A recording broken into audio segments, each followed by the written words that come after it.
Some of you here are dating to pepper others, and if you don't know what peppering others means, it's a Nigerian slang that means trying to make other people envious or jealous or um, misplaced or displaced because you are dating someone. So all you do is your intentions are you want people to see you hang out together. You want people, especially those who told you that you were not going to ever get married, or those who told you that you were not going to uh, ever be happy in your relationship, or those who told you that you were never going to ride drive a car or ride a bike, a power bike, or just a lot of other funny reasons. And it's funny because um my my wife had this friend of hers by when we were dating years back, and she never liked me, because it was a long distance relationship, 12 hours.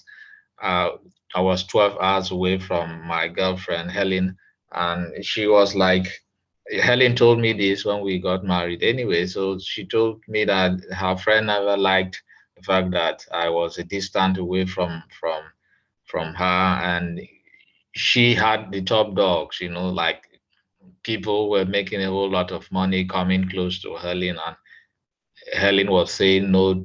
And each time she asked Helen, I mean, why you say no? And she was like, I'm in love with one guy somewhere. And, she didn't like it. She didn't like it. So Helen connected her to, or encouraged her rather to go date a particular guy that was always going about her. So she said yes, and she traveled from Calabar to Port Harcourt, and fortunately for her, when she arrived in Port Harcourt, the guy was already waiting to propose, and boom, that was it. She started avoiding Helen when she comes to town. They were neighbors. When she comes to the compound, she doesn't talk to him. She doesn't reply her messages, and Helen was angry. It was like, man, well, we're all friends. So what happened? Is it because this guy uh, proposed to you and you say yes, so you want to get married, and all of a sudden you want to abandon our friendship? And well, she let go. She let go. So now here's the really funny thing.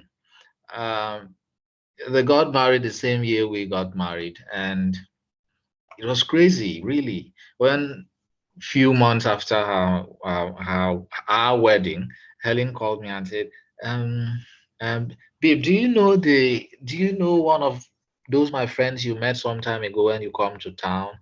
I said, "Yeah, yeah. Was it your neighbor?" She said, "Yeah, yeah, yeah, yeah, yeah." I told her, "Well, that your friend, I didn't like her. To be honest, I didn't like her." She said, "This amebo, I like just, She was like, babe, can you imagine that after getting married to this guy, the guy went to the bank, took loans, to take care of some of her needs. She had this elaborate wedding, and can you imagine, babe?" I said, "Come on, tell me what's going on." She said, "Well, uh, we just say the babe don't run. Oh, I mean, like she actually left the marriage. The sister to the girl was the person who told Helen this. She left the marriage because she didn't leave the wedding. She left the marriage. She left the marriage with this guy, and ran off to Abuja. The sister said that she started complaining that the guy was no longer taking care of her, that she couldn't cope with the guy's debt. She couldn't cope with the fact that was the fact that the guy um, wasn't giving her that much needed cash, financial obligations.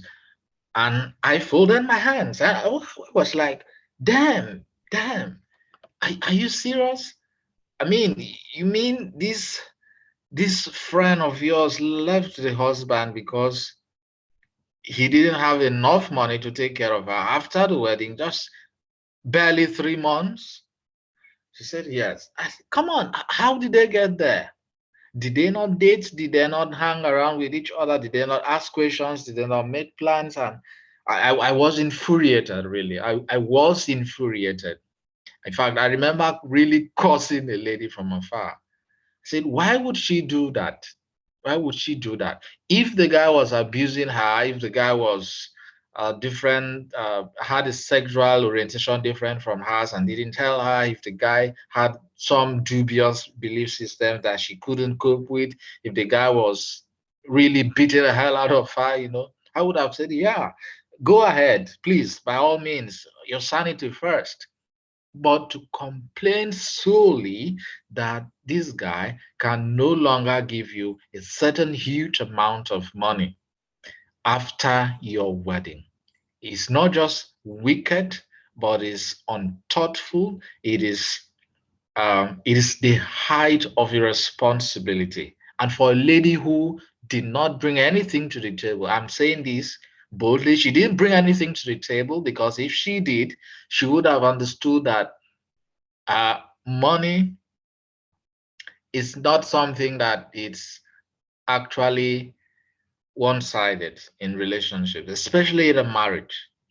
It's never one-sided. If your husband doesn't have what it takes to take care of you, then you as a woman, forget this whole people wanting to be taken care of. As a woman, what value do you bring to your marriage? If you're working fine, then you should. But barely 3 months, and you did not just run away, but you ran away from this guy to go and meet someone else. Yeah, the sister said she left the guy from Protocol, went to Abuja to meet one guy that was promising her heaven and earth. Why did you not marry the guy? Why didn't you marry him? Okay. So you had to wait until you had messed up someone's life before you ran away. Why didn't you go through, if you wanted to date, to prepare others? Okay. So this, I really wrote about this to in my book, Dating and Sex. And I say that there are a lot of young people who are really in relationships not because they want to be in that relationship, but because they want to tell their friends that they are better than them. They want to tell their friends that, I mean, I don't arrive. I mean, what's the foolish reason of anyone getting married, and all of a sudden you break free from really close friends? They don't mean you harm, but you just want to show them that you are no longer in their league. Okay, that you okay, this is it. I said, if I ever come across that lady, I will speak to her ears in capital fonts the words, fuck you, bitch. Okay, so that's just it. How can you allow your myopic nature, your short-term memory, your short-term plans, your temporary emotions to destroy your relationship? All right. You should be able to be self aware, build your self esteem, improve your communication skills, recognize family history, see that both of you are sexually compatible, be willing to negotiate some things in your relationship. All right. It doesn't sound like rocket science. Okay. It doesn't. It doesn't. So, in this book, I also talk to you about one of Helen's experiences, the fact that she had a low self-esteem during the time I met her, because she couldn't even break up with a guy who was not just a serial cheat, but uncaring. And I remember asking her the question, you're not happy in this relationship, so what exactly are you doing? Okay. And I also wrote about one guy she ran away from a guy, because the guy had a big ogbola. Abi, is that how the Igbos put it? You need to ask these questions, okay? You need to ask these questions. Seriously, when you are dating, this is the time to ask questions. It's not the time to say, oh man, that guy get bar. So let me date him so that I'll be wearing the latest lingerie to. No, you don't wear lingerie outside. Maybe bubas or what's this really expensive wristwatches, like you're wearing shoes of 150,000, and it got to change them every week, but you don't have a job. Okay, so I wrote a lot about this. We are afraid to share our vulnerabilities with others because we feel we must appear right, and it's really sad. So I'm trying to encourage each and every one of you listening to this. You don't need to date people to pay your friends. You don't absolutely need that. You don't need to get married to show people that you are your sense of importance. All right. You don't need to make certain choices to be with certain people if they are whether they are intelligent, and it's quite funny too, because back then in school we had a lot of ladies who were hanging out with the guys because this guy is intelligent, so I'm hanging out with the most intelligent person. It's quite funny. So you don't need to hang out with people because you want to be termed the girl or the guy who is hanging out with so person, and people will be like, oh, I caught soup. I caught soup for you. Okay, you don't need to date to pepper people. And because by the time you begin to date to pepper people, you are telling yourself that you are not ready to ask questions. You are not ready to find out who this person is all about. You are just ready to uh, deal with other people. You want people to see you together. Okay, so if you're watching this from YouTube, make sure you subscribe to my channel and hit the like button. Share this to your friends. There is absolutely no need to date to pepper other people.